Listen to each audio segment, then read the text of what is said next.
With God Valley officially ending, I've decided to go back and figure out whether or not it lived up to our expectations. So strap in, because I'm about to get in depth with this video. But before I do get into the video, if you guys do enjoy content like this, you know what to do. Hit that like button and subscribe. Also hype the video, because apparently that does something, as I do post content like this regularly, and to be honest, it's a win-win. You guys show me love and support and give back to you in the form of videos.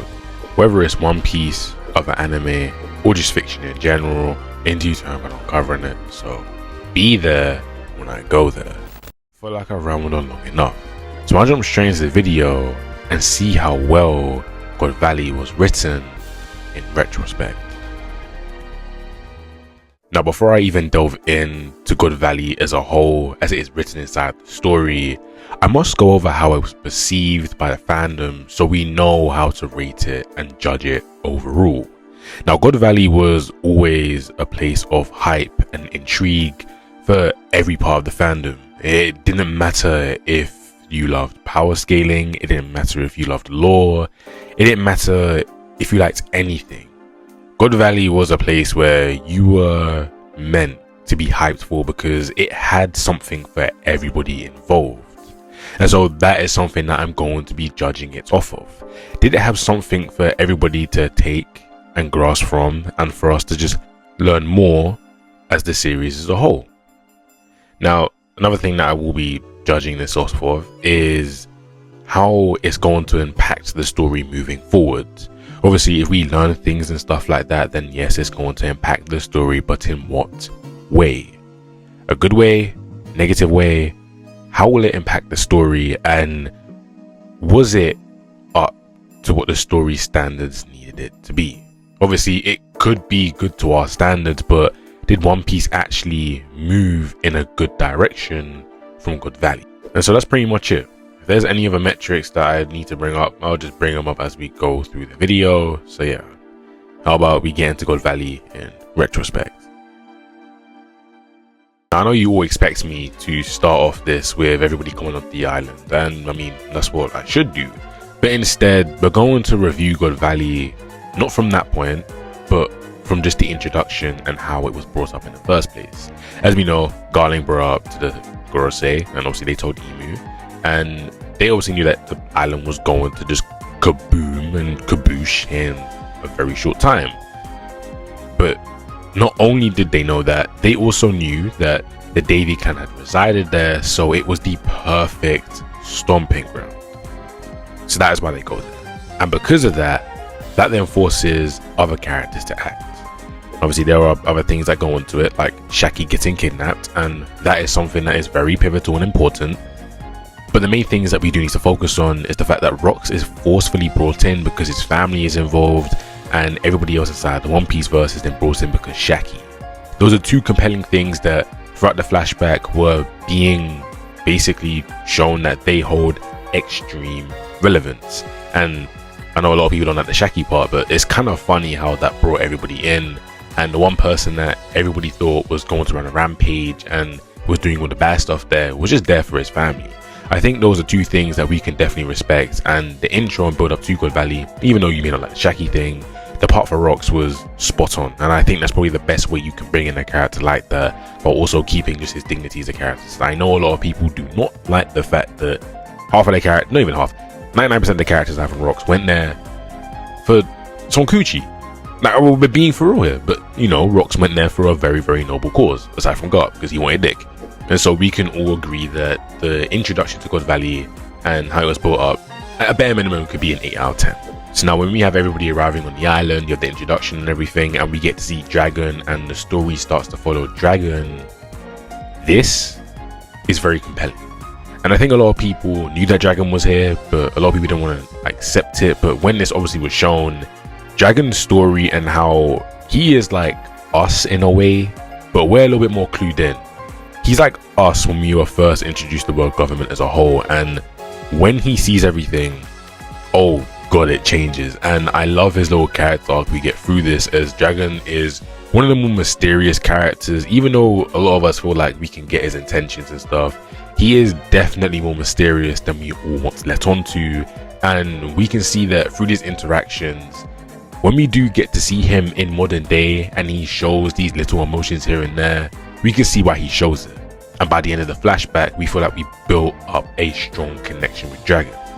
And so, with flashback following him, we then get to see that Garling has done something very horrendous, and we then get to see how Dragon is also tied into Shanks and obviously Shamrock. The build up throughout these chapters are phenomenal, and with everybody coming onto the island, it feels as though it's very surreal, and it feels like, yeah, we all knew they were there, but we didn't know why they were there and why it was all going down. And as these chapters are going on, we're all still theorizing why everything in the end happened the way it did, because we all knew that at some point Rox versus Roger and Garp had to have happened, but how did that happen? Because they were all in separate different places after separate different goals. We obviously shift into everybody getting to Shaki, and then really got Shaki as, but it was kind of destined for that to happen, as we already knew that. Obviously, with this happening, were a lot of us happy with this? I mean, a lot of people I've talked to have said that they don't agree with how Shaki was the main point, but I feel like it's just kind of an exaggeration of how important women are, and just stories in general, just women are important in life. So I mean, I kind of get it, but it's like, with the Shaki situation, I feel like it showed a different side to Rayleigh, which is what I love to see. But then again, you could have had this over any other thing and it would have been way better, but I'm still going to give all the props there where props is due. Now with Shaki out of the way, I feel like that is when the real God Valley started, and you then get to see Garp going around doing what he's doing. You then get to see all these future Yonko, the strong pirates, reacting to this, and so the focus then shifts right into Rox. And with the focus shifting into him and you get to see his family and whatnot, I think this is where God Valley really starts, because we then get to see Garling and everything he's doing, where he's taken most of the Davy D clan as basically his slaves.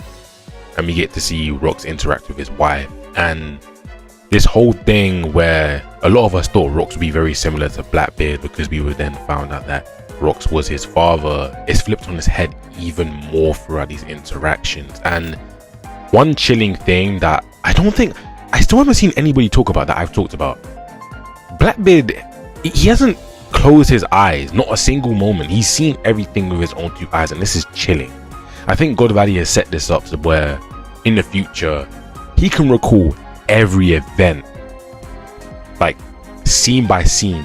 Like he remembers this, like if he ever does sleep, when he does, he can remember it just play by play, and he could just reel it off to you like it was some sort of nightmare. And so it continues, and we then find out that the Holy Knights aren't as spectacular as we thought they'd be. All of them get beat relatively easily, and so the story then moves in to Emu versus Rock. But before we do get there, we then get to see how Kaido got his fruit from Big Mom, and we always had this impression that Big Mom gave it to him after he was like decimated. No, instead he just snuck her and took it from her because she was lying about giving him a devil fruit.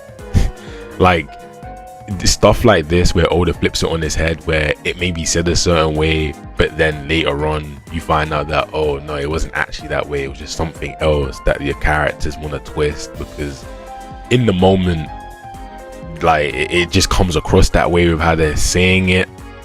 That is what I love. Now with everybody starting to realize that Emu was on the island, I think this is where I personally have a little split, because Emu feels like someone that's like a puppeteer instead of an actual powerhouse, and God Valley in the first place, we didn't expect it to be that, but the fact that it turned out like this and we get to see Emu's bag a little bit, it felt kind of underwhelming. I'm being for real, like it felt as though you would rather just turn the strongest person on the island and puppet them instead of you going out there and do the work yourself. And maybe that's just saving Emu's power for a later date, but you can say that it doesn't feel as good, but it does give us some beautiful Rocks moments. And one thing God Valley has done is give us beautiful Rocks moments, and it's given us moments with Garp and Roger, and those moments we simply just couldn't imagine would have happened. I think it topped anything that we would think would happen between Garp, Roger and Rocks. it solidified that there was some sort of respect between all of them. A respect that we didn't think was there because we saw Rox as just an older version of Blackbeard, so we never thought that would ever occur. That only ever started to occur when we saw them hanging out at a bar or something, and we was like, oh wait, Rox is actually different to Blackbeard. But by then it was too late for us to change our theories and stuff, as we already had that set in stone.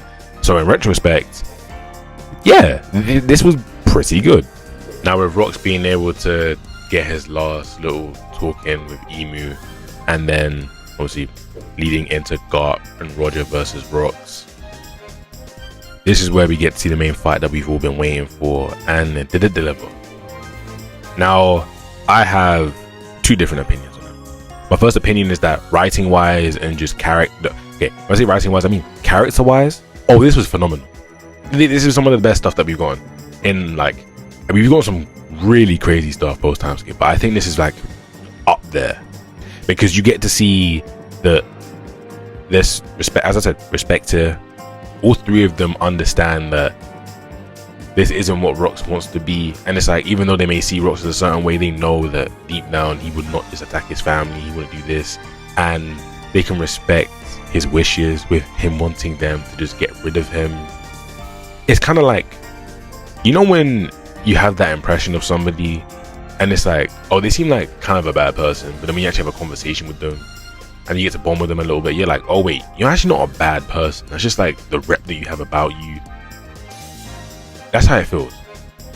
And it feels like, on the deeper level, honestly speaking, if these three weren't on opposite sides of the floor, like if Rox wasn't trying to take over the world in their eyes, or Garp wasn't a marine, or Roger wasn't a pirate that wanted to see all the things in the world, if they just sat in a room and was like, you know what, maybe we should come together, I think they would. I think a mutual understanding between all three of them, because we saw it when they saw Emu, they was like, you know what, we're putting all our stuff aside, we're gonna take down wherever the hell this is, because wherever that is not good. And I think that is something that Oda was trying to portray to us, but Emu couldn't allow that to happen. They knew that. That's why they was like, you know what, I'm gonna make Rox out of all of you my slave, because the one that doesn't want to be my slave the most, yeah, I want to do that. And yeah, you could say equally that Garp and Roger are the exact same way, but Rox, due to the disrespect that they have given Emu, it made the most sense. So those two taking him down, and Rayleigh and Gabon coming back onto the island, so obviously take them off. We then get to see Garling, Summers, and Killingham come in and obviously, you know, kill Rox, and then God Valley just ceases to exist. Now, was this arc up to our expectations? What things did they do bad, what things did they do good? Well, you've heard, I've praised the character writing all throughout this. I think the character writing throughout God Valley is a lot better than a lot of us thought it would be. I thought a lot of us thought it would be like, it would be great, like it would be good, but I think we get more lore here. I think there was a sense of like, this was the lore that we needed, so we just wanted to see it. I don't think we thought that this would be so driven by characters. Like, God Valley seemed like an event more than a character thing when we was first introduced to it, but now it is a like, it is literally one of the most pivotal things to the story character wise, because we then get to see all these different characters, and it feels like the old generation that we didn't get to know, because, well, it's set like 40 years later and half of the characters there are either dead or they're just not there to be seen. We finally get to connect with them, and we get to see how they were in their youth. And with Garp, Roger, Whitebeard, Emu, all of them, they get their moments, and we get to see that, okay, as characters, they either not what we thought they were, or they are what we thought they were, and a little bit more. Now, even though I've been singing his praises, I don't think that this arc is without its faults. I think every arc does have some sort of fault, but this arc, the faults here, I don't think they're big enough for me to say that this arc is bad, but I think it's big enough for me to point it out and be like, well, there are a few things here that we do need to point out. And the first thing I do want to point out are the Holy Knights. I think they're not meant to be the main boss, but the fact that they are meant to be sub bosses and they are this terrible, I'm sorry, bro. I don't know. When you thought God Valley and we saw in 1096 that the Holy Knights were there and everything, we thought that they were going to be more of a threat. Instead, they weren't. They just felt very, very lacking in impact. And that's something you don't want from your villains. You want your villains of many categories, unless they're like literally just a random peasant boss. You want them to feel some sort of like way of being intimidating. But they just weren't.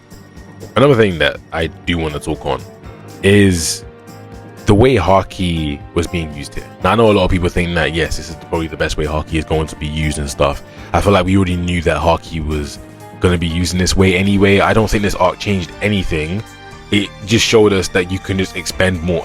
We already knew it with Gear 4 Luffy. I don't really know what this arc really changed for us for Haki. I think the reason I am so disappointed with the way Haki is now going to be used in the future is that it just limits what certain characters can do against these Holy Knights and whatnot, because listen, we know that the Holy Knights are going to be the next step forward, and so when characters are fighting them, we know that unless their Haki's at a certain level, and yeah, maybe they can be used to just solidify who has great Haki and who doesn't. I mean, cool, whatever, but now at this point, this is literally just going to be used as, oh, do you have great Haki? Oh, you don't? You can't be like, that seems so lazy.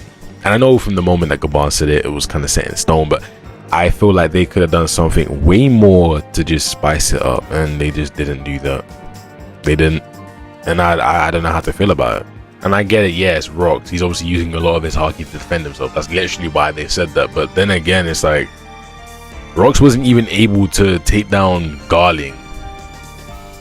So, how much Haki does he have to use to take down somebody like Garling? Somebody who's way weaker than him.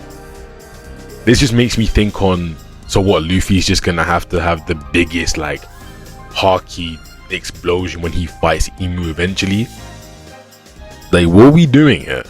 Like, to me, Haki shouldn't be used as this be-all and end-all power. I think it should be complementary. What Haki is doing is taking the front stage, and yes, I do understand certain characters now devil fruits, which then leads into them, yes, that can then be your main power source. But One Piece originally was more about devil fruits, and I feel like it shouldn't have strayed away from that. Haki should always be complementary, unless you have nothing else, and then I feel like you should be able to augment your Haki into a special thing, and then it can be cool. I don't think just brute force Haki should be the way forward. I don't really like that. And the last thing that I want to talk on that I'm like very 50-50 on is Emu's place in the world. After this arc, I feel like Emu... Is it crazy to say that I feel like Emu can be taken out by Blackbeard? I don't know. It feels like Blackbeard now more than ever feels like he can just take over Emu. Like Luffy going up against a puppeteer as his final fight technically would be cool. It like writing wise, who Luffy is, I've always said that Emu versus Luffy writing wise can always be great, but then Blackbeard versus Luffy writing wise is also just one of those top tier things that you can also, I feel like there's no way Oda can go wrong with either of those two matchups. But I don't know, being a puppeteer, I don't know if I'm feeling it too tough. So yeah, overall, in retrospect, did God Valley actually meet our standards? Yeah, I think it did. I think a lot of people that are going to say that it didn't are going to try to rewrite history and not understand what God Valley... I want to say rewrite history. I should say they're not going to sit there and understand what God Valley did become and what we thought it was. Originally, we just thought it was a massive battle and it was going to be cool, hype fights. But instead, it gave us many character-driven moments, and something that could just make us see One Piece in a very great light. There are a few things that Oda do not so good, but for the most part, he cooked, and I trust him moving forward that he's going to keep cooking with those flashbacks. But yeah, that is the end of the video. Hope you guys enjoyed this video, as I really did enjoy making it. Yeah, I think God Valley in retrospect is perfectly fine. If anybody wants to disagree with that, then I mean, go ahead. I'm not going to say and be Oda's angel. I mean, he has done a few things wrong here, but I'm not going to disagree if you think that it wasn't the best. I think he did really, really well though. But yeah, I'll see you guys in the next video. I love you all. Goodbye.